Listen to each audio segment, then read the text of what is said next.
Hi guys, it's ALCHEMY. How's everyone doing? Good, I hope. I thought I'd do a little, I guess in my brain, kind of relaxing video about the perfumes that are on my perfume tray.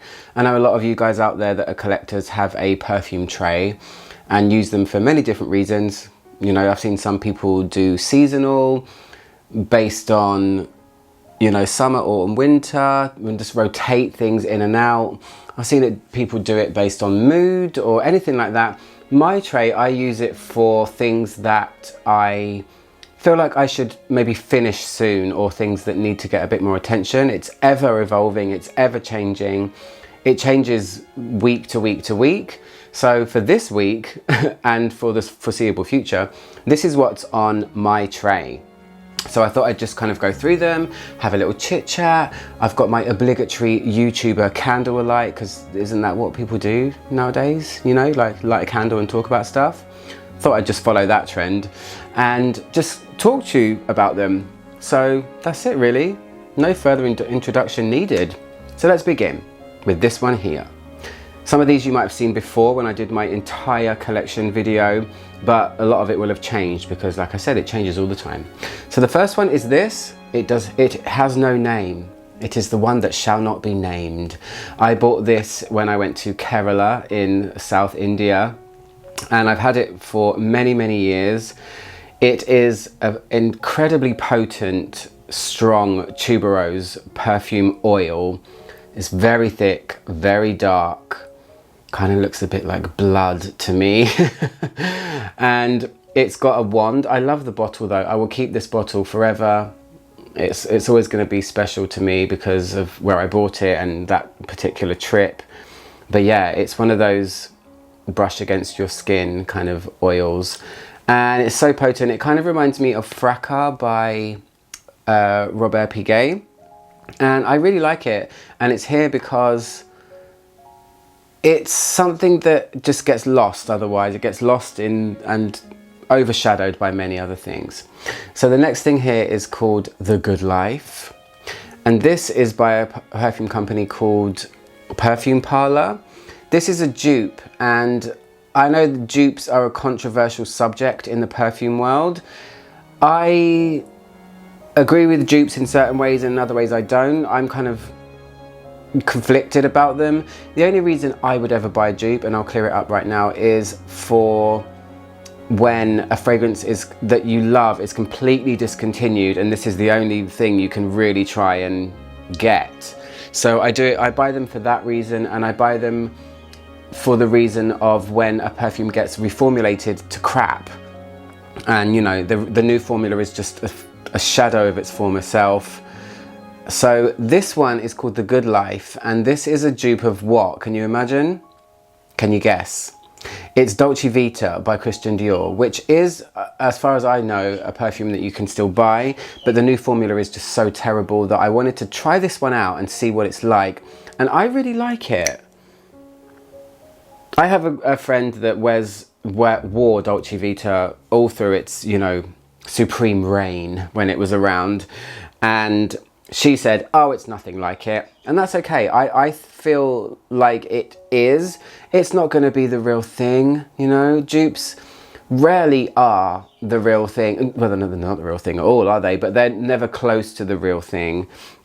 But this one, for me, is great. It's really strong. The Perfume Parlor, even though they might not get it quite right, they do some pretty good ones. And this one is a real casual one for me, but it is one that I am trying to finish. So it's Dolce Vita by Christian Dior, dupe style. The next two are from the same company, Perfume Parlor, and this is a bit of a weird one. Look what it's called. Dove soap.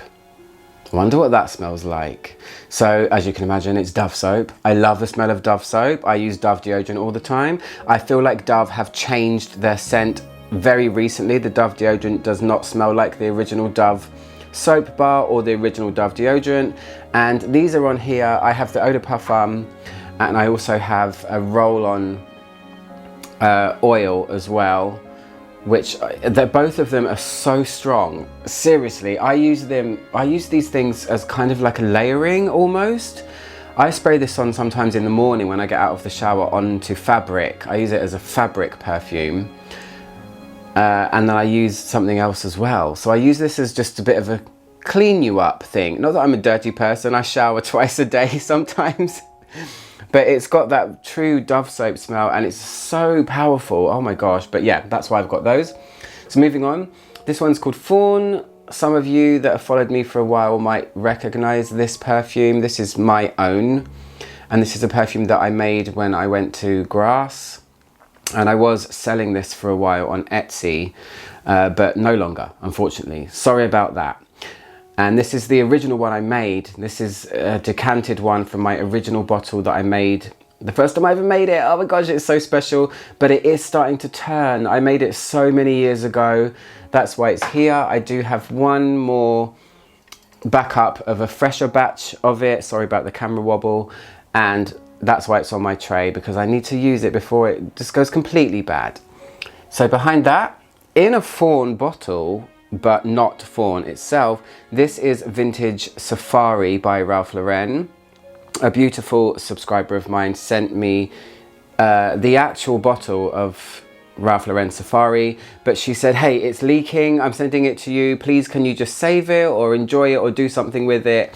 So I did. I decanted it into an empty Fawn bottle I had, and it's on the tray not because I don't like the perfume. I think it's absolutely incredible, but when you're a perfume collector, you have your own reasons and your own, you know, little OCDs about things, and because it's not in the original bottle, I put it here because I will use it up not being in the original Safari bottle. That might sound terrible, but that's just how it is. Sorry about it.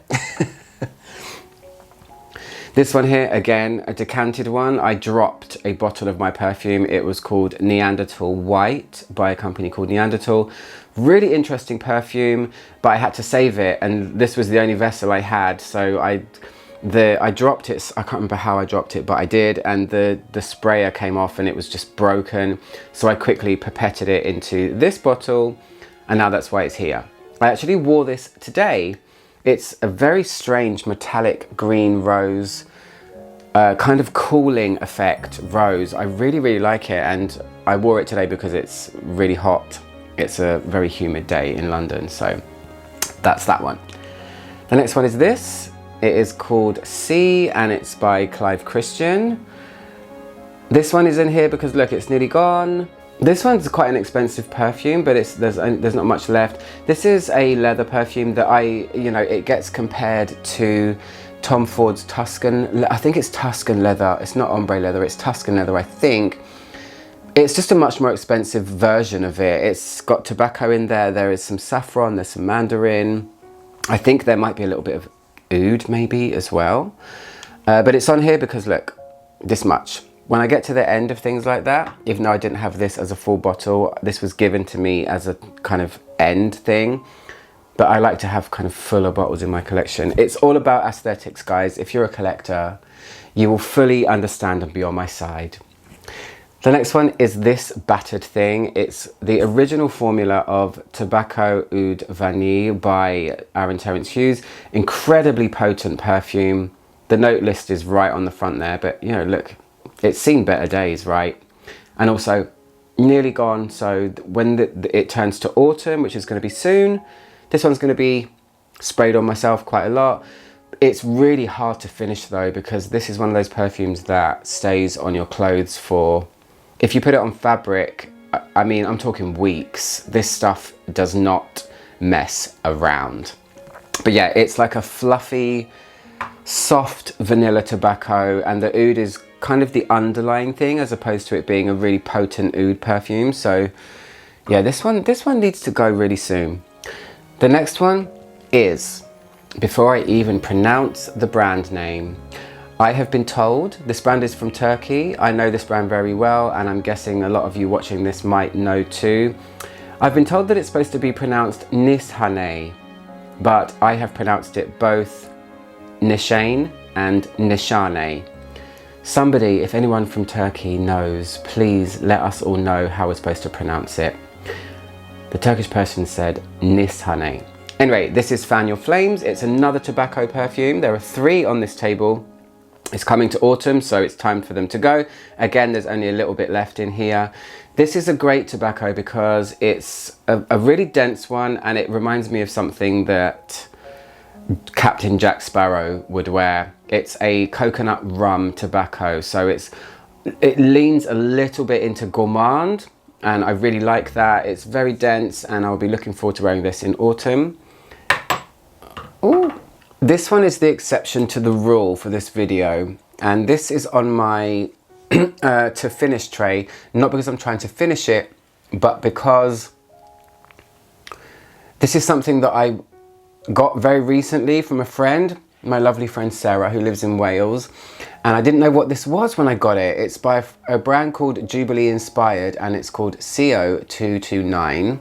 So they are another dupe company, and the reason it's on this tray is because I have been wearing this kind of after a shower for many nights recently, and this is a dupe of Tribe by Coty, or Coty, shall we say? Let's try and pronounce things properly today, Tom.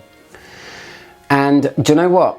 There's a big love for Tribe out there from people that were born in the 80s like myself, and were a teenager in the 90s, which is when Tribe was prolific, and Tribe vanished, and then there was a company called Beauty Brand Development that released Tribe again under their name but with the original formula, and this one is pretty much exactly like Tribe from what I remember. It could be even stronger than the Beauty Brand Development one. It's great. I've been wearing this to bed. Did I say that already? I think I said that already. But yeah, this is a 100ml one. I've never seen this dupe company before. I'll repeat again, I only use dupes when it's something that you just literally cannot get hold of anymore. Tribe is long gone. She's dead, she's in her grave. You are not gonna get her again. So this is such a good dupe of Tribe by Coty. So all of you 80s babies out there that know Tribe, check out this company and try out this Jubilee Inspired one, and it's I'll do it again just in case you didn't see. CO229 smells exactly like Tribe from the 80s, 90s, and I love it. So it's there because it gives me easy reach. So the last 3, this one is a beautiful amber, and it's by a brand called Ronnie Jay. She makes really great perfumes. She's known for using quite a high level of naturals. This one's not going to focus because the label is quite shiny and my camera is saying, huh?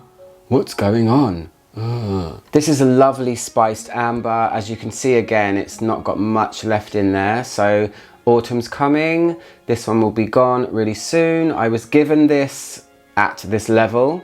It was a gift because, you know, it's almost gone. And yeah, I really like it as an amber. It's a very well constructed, almost classic amber with some cloves and warm spices. It's not, you know, groundbreaking or anything like that, but her perfumes are, I don't know, they're super cool. So I really like them, but that's the reason. So goodbye, Ronnie Jay. You will be gone soon. The next one is this tired old hag that I love with all of my heart. This is La Jante by Agent Provocateur. I have mentioned this perfume quite a few times on my channel as being one of the best commercial perfumes I've ever smelled. I have a backup of this one, and that's why it's on here. There's probably around this much left, and also it's a very autumnal perfume. Also, look at the state of it. It's, you know, it's like Swiss cheese at this point. The lacquer is all coming off. I've taken this out in my bag. Hint, don't do that with this bottle if you've got it, because it does come off and then it just becomes a little bit ugly. But is this one of the best myrrh perfumes I've ever tried? Yes. Powdery florals, rose, incense, myrrh, super brooding, mysterious, just, oh gosh, it's such a good perfume, and it's discontinued, unfortunately. But what have I been reading recently about this one? I think they've released a perfume called Miss AP, and people are saying it's similar. I haven't tried it, don't quote me on that. But yeah, I do have a backup of this, and this will forever be a favourite of mine in terms of commercial perfumery. It is amazing, but you know, she's seen better days, so she gotta go. So let's do the last one. CKB by Calvin Klein, the big giant bottle. This is a staple in my perfume collection. The first time I ever smelled it, it was instant love. There is nostalgia connected to this perfume for me, and it will always be in my collection. It will probably always be on my to finish tray, just because it's something that I always forget in favor of more avant-garde, or you know, I don't know, just things that it just gets overlooked. But I need to keep it here just to remind myself that I love it. I love you. It's one of the most interesting white musk perfumes, and it's so versatile. So it's another one I sometimes wear to bed, and sometimes I wear it on special occasions too. There's something about this one. Let me smell it again. I'm going to spray it on myself because it's the last one, and this one for me just way outshines CK1. I know CK1 was a phenomenon, you know, marketed as the first ever unisex perfume, apparently, but CKB, you just can't beat it. It's such a compliment getter as well, so it's always going to be on my tray. If not on my tray, it will be in my collection. And that's the end of the video. Love them. I hope this video maybe relaxed you a little bit. Maybe you saw something that you might want to try. Couple of dupe companies in here, you know. So that's it. I'm gonna finish my night, and I hope you guys have a lovely day, night, whatever you're doing. Anyway, I'm out on my note, trying to make this world smell better, one video at a time. I'll see you guys soon. Goodbye.